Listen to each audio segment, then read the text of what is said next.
Македонија денес беше зафатена од топол бран и е во жолтата фаза.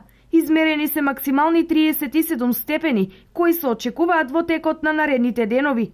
А директното изложување на сонце треба да се избегнува, препорачуваат кожните и очни доктори. Ултравиолетовите зраци се најсилни, значи овој индексот ќе биде висок и заради тоа треба многу внимателно изложување на сонце. Луѓето кои заминуваат на одмор треба да се однесуваат предпазливо, изложување на сончева светлина во раните утрински и касните попладневни часови и изложување на сонце со употреба на превентива.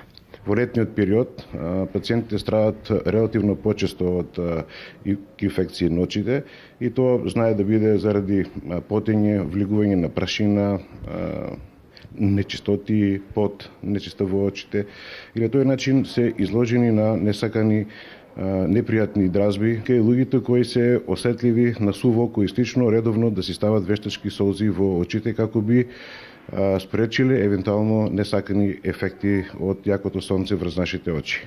Се наполнија очните оделенија. Последниве 2 недели е зголемена бројката на пациенти со алергија во очите. На ваквите тропски температури граѓаните наоѓаат начин како да се заштитат од горештините.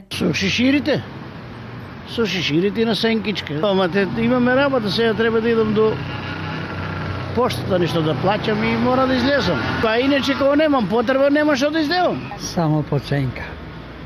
Ништо друго. На секој влијае, само на нас. На сите влијае. Тоа е тоа. Таква е сезоната. А плюс за оваа сезонска време, мислам, многу е температурата, јака. А топлиот бран тешко го поднесуваат и земјоделците и добитокот. Па за сега мачно е. Како се разладувате? Како? Што ќе се разладуваме? Одеме, не гледате како одеме и со трактори и натака навак се баш во теко на жетвата и мора да се жне. Лицата чувствителни на температурните промени, посебно да бидат внимателни на крајот на неделата. Метеоролозите најавуваат драстичен пат на температурите, дури за 10 степени.